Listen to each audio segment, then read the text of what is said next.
Funding for this program was provided in part by the RE Synergy Foundation. Content for the Sustainable World. My dad was an old-school surgeon who always wished he was a rancher, and a man who took life by the horns and ran with it. Think John Wayne meets Ernest Hemingway meets Teddy Roosevelt. One thing that always embarrassed me, though, was that if my dad saw something interesting wherever he was, he'd go ask about it. He'd start up impromptu conversations with perfect strangers about crop rotation, cattle genetics, or how to get all those pieces of firewood in the load to stay on top of that one little donkey. I was mortified as a kid. Well, I grew up, and now that's me. I married a perfect man with itchy feet who loves all things music and film, and who makes documentaries just for the love of it. If you dump all of those things into a petri dish and let them stew for 25 years of blissful chaos, what do you get? Well, welcome to my life of vicarious agriculture. Come on along for the ride. Okay, so hi, would you introduce yourself, please? Oh, my name's Laura. I'm Laura Kennedy. So we are from Gisborne in East Lancashire. I very rarely say that. Actually, I'm North Yorkshire, but I've moved 4 miles over the border and now I'm in Lancashire, which if you are from this part of the world, you know there's a big divide. Yeah, well, most of the people that would be listening to us at this moment are in the States and they won't know They the won't have a difference. clue what I'm saying, so No, it's fine. no. Nobody's judging me for living in Lancashire. So yeah, so we have Highland Cattle in North Yorkshire. Now, tell us what you were doing. This is how we found you in the first place. So I do a lot of agricultural commentating, and one of the things I specialise in is commentating about beef cattle in particular, but also about Highland cattle, because we have our own fold of Highland cattle at our farm. That's what we farm.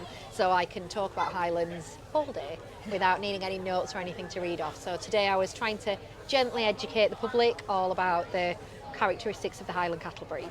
And you were here at the show in one of the rings where they were having this is, I guess, the Highland Cattle Show, or one of the shows. How many did they have? Oh, multiple. So there's agricultural shows right throughout the country. So the first one is in Otley, which is one of the oldest shows in the UK. So that starts that's May bank holiday, and then they'll be showing right up until Pateley show. So in the north of England, the last show is Pateley Bridge, which is near Harrogate in North Yorkshire. So that's at the end of September. So within that time, there's multiple different shows going on around the country. So you've got your Yorkshire show, the Royal Highland show, and the Welsh. So they're the biggest shows of each country. But then there's multiple one-day shows or two-day shows in between that. So some of these Highlands will have been at 5 or 6, 7 plus shows already this season, which is why they're so well behaved right now. Yeah, they definitely are well behaved, but Yeah. but it's kind of interesting because there are all these small little shows everywhere you Yeah, drive. very much so. All these little villages. Yeah. Villages, hamlets, what do you call them? Yeah, so this is Kilnsey would be classed as a small village, but it is very small. So we are really into the Yorkshire Dales now. So you are single track road from much of the area. I'm sure you felt that when you were driving around Yes, these we roads. have. And so you've got all these little areas, and shows like Kilnsey have been going on well over 100 years. So they've just maintained it and increased in size. So there'll be about 15,000 members of the public here today at Kilnsey. But then there's Malham Show, which is another very quintessential Yorkshire Dales show, which I did on Saturday. They get about 5,000 members of the public. To the Great Yorkshire will get 150,000 over 4 days. But there's lots of little agricultural shows like this that go on around the UK, and it's fantastic because we really are promoting what goes on in British agriculture to gently educate the public on the importance of promoting local, naturally reared beef like the Highlands. But this entire country is what, 8 or 10 hours to get from the bottom to the top of this little island? England would be, Something very like that. different scale to where you're Yes, from. it is, but there are very small roads, Yeah. and you have to pull over to let the other person absolutely, get by, and yeah. you're halfway in the weeds. And Yeah.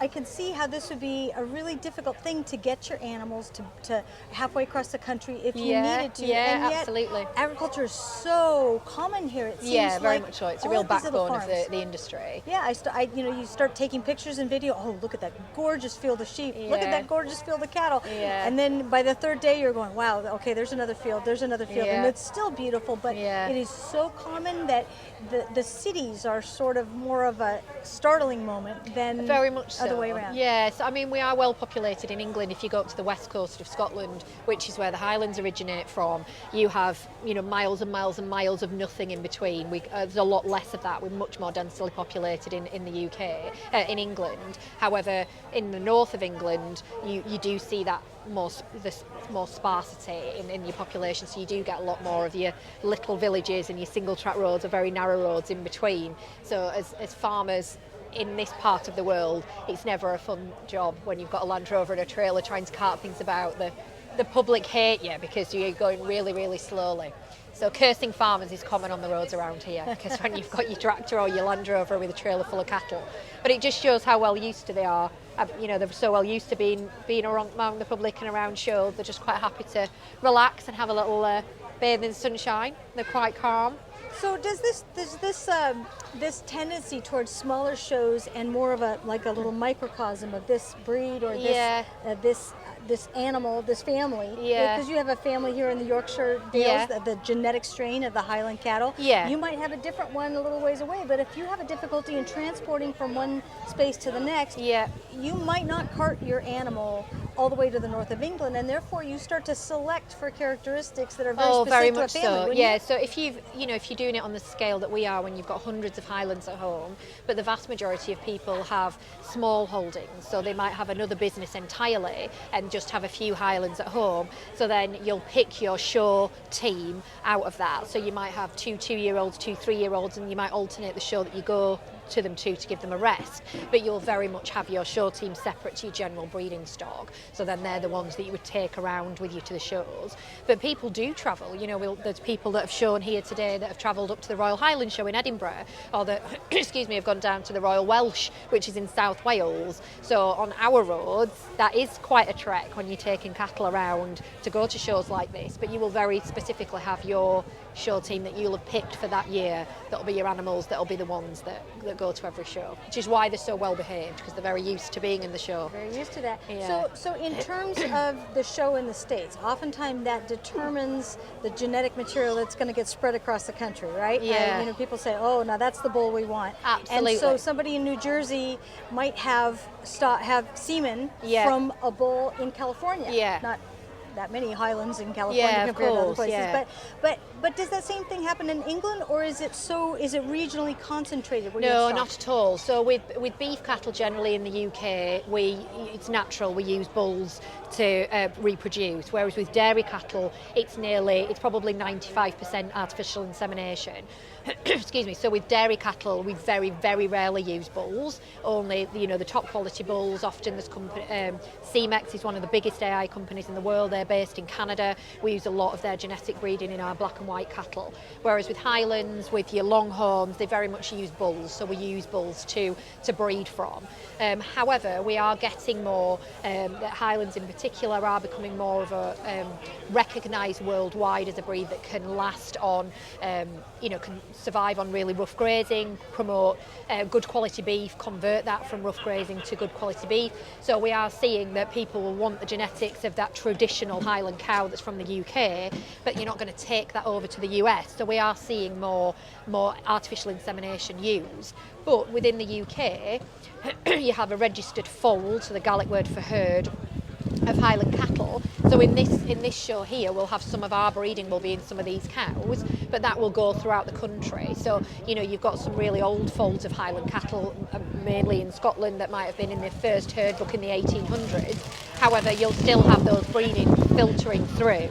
So people buy and sell cattle throughout the country. So in Oban on the west coast of Scotland, which is a small town, that's the hub of the Highland cattle world.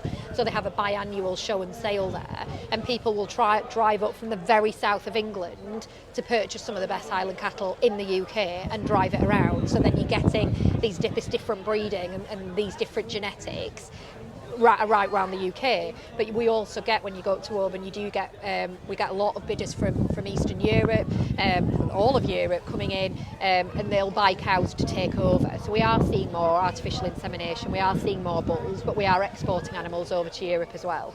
Now, it's my... No. We're not exporting animals to the... Don't interrupt. Nearly impossible. Okay, I have to make sure I'm picking you up too. I know. So your dad here, correct? My dad's interrupting me and contradicting me there. Well, no, because you were the judge at the show, correct? And then you were the commentator. It's a great thing, little dual act. Yes. So one of the things about the Highland cattle that I've read, and you can correct me if I'm wrong, is that that these animals, because of the area that they came from, they actually tolerate cold almost as well as a reindeer. Is that correct? So they've got different layers to the coat, so they'll shed that in the... People who buy animals off me say, oh, do we need a building put them in, for winter? And I say, no. Maybe for summer, to keep the sun off them, if you want some trees or something like that, when it's really hot, you'll see them laying under a tree and they'll stay there all day. And then at night, they'll go out and do some grazing. But really hot to you is what? Very different to hot in California. Yeah. But there are highlands in Alabama, California. Oh, yes. Well, every state in America. Now, this is something that I wanted to ask you about, and we talked about this earlier. The Highlands in the States. We went to the show in Denver. It's the National Western Stock Show where they have their annual meeting.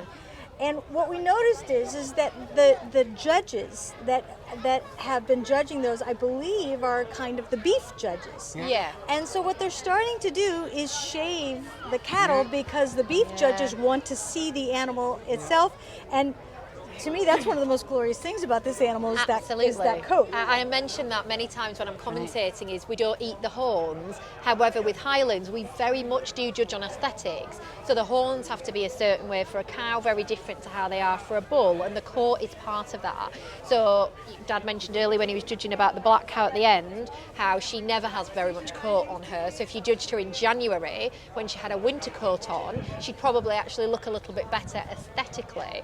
But we would never shave a Highland in the UK because we believe that the coat is part of the animal. It's very, very much synonymous to what you are looking at in the field. So if you've got your hands on an animal, you can assess whether that animal is fit enough and is able to produce enough beef. You don't need to shave it. We're not going for our continental look. We're not looking for double muscling. We're able to assess the animal as a whole as a native purebred that convert rough grazing into pure quality beef. You don't need to shave the coats to be able to do that. So we would never be able to, we would never do that. When you judge them, you cannot judge them properly if you don't put your hands on them. Okay, but that's what the beef judge says. I can't judge it properly unless I can see the backside of But you that don't animal. need to see it because you've got your hands on them. I'm not disagreeing with you at all. I just find it very interesting. We would never do that over here. But the question, in some ways, when you start to do that, it changes. If the show is driving the value of the breeding stock, it changes the animal. Yeah. The Holsteins, we were talking about that earlier. Yep. If a cow wins anything or for one call, and it's by a certain sire, everyone you want to buy semen from that sire. That's it from there out. Whether it's right or wrong for your herd doesn't matter. Yeah. Fashion is the worst thing. Yes, I agree. It's like if Fads, the fad. Yes, at the moment, I agree. If black animals won every show, and everybody would want a black one. Yes. But it's like the trend for these miniature Highlands and miniature breeds. Yes. It's awful. We're actually doing such a disservice to the wonderful natural characteristics of what the breed are themselves. We don't need to do them in miniature. We need to appreciate what these native breeds and their origins have come onto now in the 21st century. We're still getting some of the best quality beef, rivaling anywhere else in the world and any other breed from these animals. We don't need to change them. We don't need to do anything else. And all they need is grass-fed to produce that meat. So we don't need these fads. We don't need to do anything different. Well, and also, if my understanding is correct, Highland beef, at least they've been doing studies on nutritional studies in the States, and they said Highland beef is actually a little bit different in terms of cholesterol. Yeah, it's because very low of that, in cholesterol. because of the way the fat. Yeah, so the very high in omega-3, and 6. very high in iron, very low in cholesterol. Yeah, bad cholesterol. It's very healthy. Yeah, so the protein to fat ratio. So when you look at your steak in a supermarket and you see the red slab of meat with the white fat, that's an animal that's slaughterhouse to supermarket. Whereas with your Highlands, what we're looking for is an animal that's been hung longer and the fat is actually marbled through the beef. So that white marbling is much better quality. It's been hung for longer, and that's where you get your flavour from. So there's an almost gamey taste. It's all it's all in the flavour. And you wouldn't want something if it didn't taste good. Right. So we want to produce the best taste tasting meat that we can. So not only is Highland beef actually very healthy, but it also tastes very good because we don't force it on. So you get that marbling through the meat. So it is very healthy, but it's also very tasty. Now, speaking about changing the animals or not changing them, these animals have horns. And yet, it's my understanding in Britain, they mostly want polled animals or animals without horns for safety reasons. Is that true? Yeah, often. Not so much for safety reasons, but abattoirs don't like horns because they no system, they go through, a race, and they don't want to. If you give them time, they will. Yep. But abattoirs are, Yes. they don't have time. Yep. Abattoir is our version of a slaughterhouse. We Yes. supply one big supermarket, Waitrose. Yep. And we know full well, no horns. Yep. That's fine, we know that, but where we supply a lot of other animals, the very small little slaughterhouse, Yep. there's when the thing goes, we'll sell stuff of horns, Yep.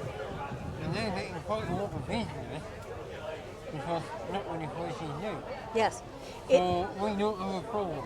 Yeah, I think we also find as well that it sometimes loses some condition in the animal as well. It is quite traumatic for them to have to be dehorned. So we do it as young as possible so that they're less aware. But at the time it can be quite traumatic. Yes. So if we don't have to do it, then Highlands we would naturally keep the horns on.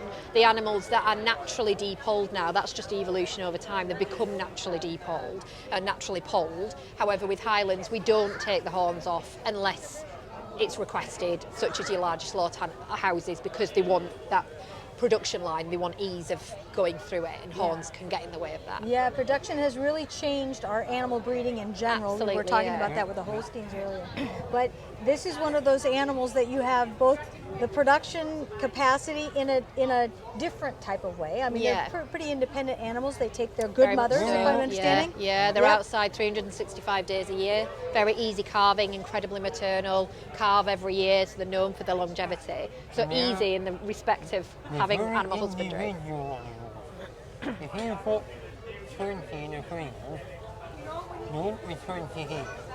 This person. And then 20 there. Oh, there's definite personality. And then there's one over there. And there's always a matriarch. There's always one in charge. And she's in charge. The females are in charge. Oh yeah, and there's always one in charge. Yeah, the females, the bulls are much more docile than the cows are, contrary to popular belief. You have one purpose, and that's it. Yeah, and they have a very nice life. So the cows are in charge. Definitely the cows are in charge. But we don't mix them generally unless you're putting the bull into the field to sire the cows. Yeah. Usually the bulls are in one field and the cows would be in another. But there's always a matriarch. There's always one in charge. Now, we did interview a Highland cattle breeder in the States, and they said that they actually at one point saw them do that thing where they circle the young in the middle. Have you seen that here in England? Yeah. Where I think that you don't have predators at the same No, not quite the limit same. as we do, but they said there was, I forget what it was, a coyote or a wolf in the field, and they actually had that old school, really very survival much so. technique. They're very protective. Because these nature. cattle are what? How many years has this breed been in existence? Oh, well, the legend goes that Queen Victoria didn't like the original, so they farmed in Balmoral, obviously, their queen, or now the King's seat in Scotland, so that's towards Aberdeen on the east coast. Yep. However, they are the patronage of the Highland Cattle Society was Her Majesty the Queen, and now is His Majesty the Queen. So the legend goes that in the 1800s, Queen Victoria didn't like the traditional Scottish cattle on the west coast, which were called Kylos, and they were black. Yes. So they bred in, so farmers bred in other now extinct native breeds, which is why we've now got the 7 official colours. So Highlands, as we know them, have probably been going on for just under 200 years. But originally they were very similar. The Kylo cattle that you can see in very old herd books, you can see the Kylo cattle and the other native breeds to Scotland have been going on for hundreds and hundreds and hundreds of years. So you said 7 colours. What types of colours? Obviously black. Yes, we've got red, we've got yellow, we've got red, black, we've got the dun. She would be classed as what's called a silver dun, that kind of paler colour. And then you've got a dark grey dun as well. And then you've got white. And you've got party coloured, which is classed as a fault in Highlands. So that would be where you kind of get red and white patches. So often with your blacks, which are the original colour, you might have white under the tummy. That's okay, we'll allow that. But party coloured, so two definite different colours where you can kind of, delineate the colour, the lines, that would be classed as a fault. So, but we don't judge, unlike the horns, where we judge on the horns, because the females should have very different horns to the males, we don't judge on the colour. So you can have preferences. Dad's actually unique in that he really couldn't care less what colour the animal is, whereas me and my husband, we have a few Highlands, and if we ever expanded our fold, we'd probably have all blacks.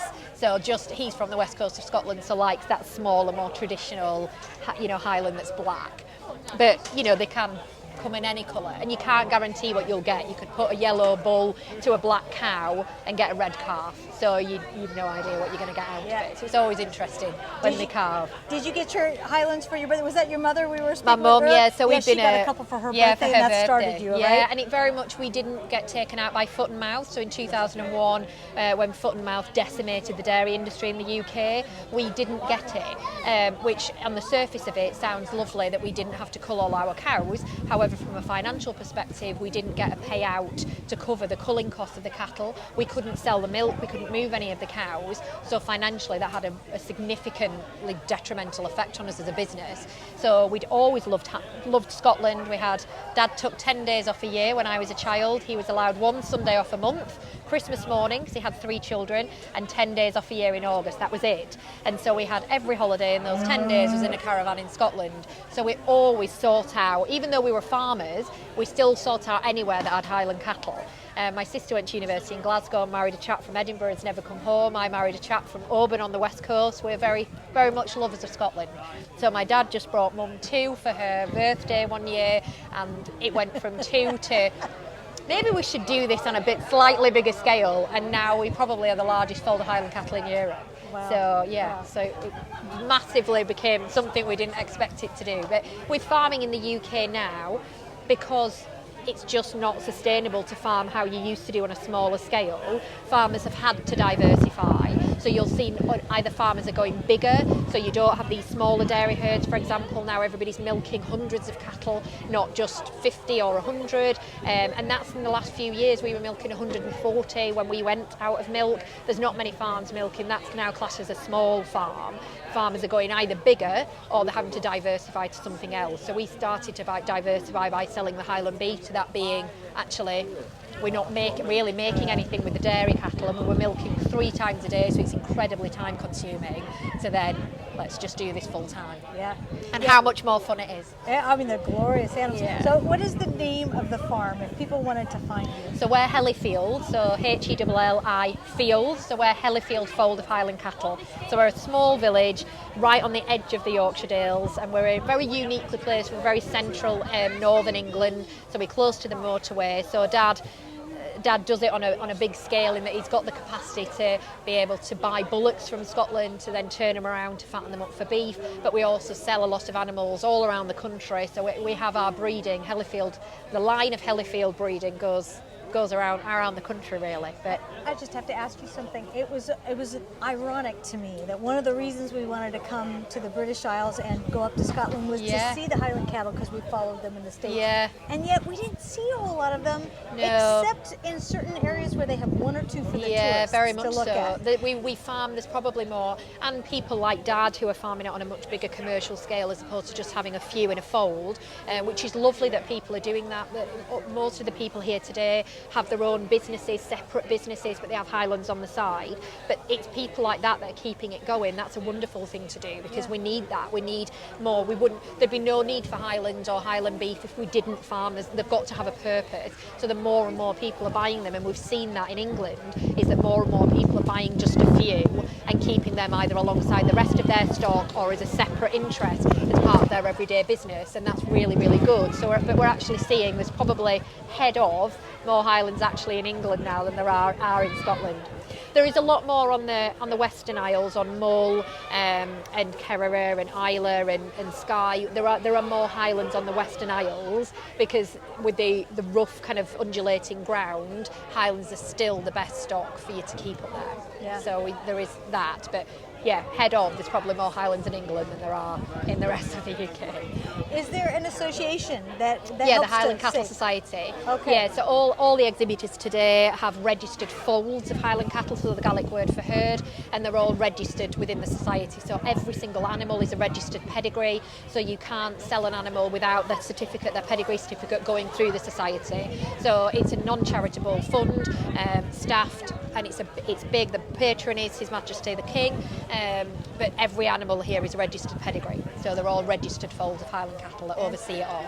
Yeah, so if people want to get one, they can at least know that this animal is a true... Absolutely. So the Highland Cattle Society have their own website, and so then there's offshoots of that. There's the North of England Highland Cattle Club, and then there's all around Scotland and the same in England, but they're all part of the National Highland Cattle Society. And that website tells you all the information on if you want to buy animals or if you want to buy beef, where you can go to buy stock from. And it's like the royal family. That's the thing that all the tourists come to see is Buckingham Palace. You go to Scotland, this is the animal you go to see. Yeah. And it's lovely to see it here in the Yorkshire area. Is. Beautiful. Yeah. Shining examples today. Yes, they are. They're gorgeous. Well, thank you so much for You're very speaking with us. welcome. I know you Thank got a little you. one to get back to, but you and your dad were fantastic in there. Thank and you. It was just He's really my well absolute. done. He's faced more strife than any human should ever have to face in the last few years, and he has faced it with absolute grace and absolute he's an absolute hero. If you asked his 5 grandsons who's the greatest hero of all time, it wouldn't be Hercules or the Hulk, it would be Robert Phillip. And I was asked to commentate at a big show a while ago, and my son was downstairs, and I was like, "Oh, Cameron, I've been asked to do this. I'm really nervous." And he said, "You're Robert Phillip's daughter. You can do anything." So there you go.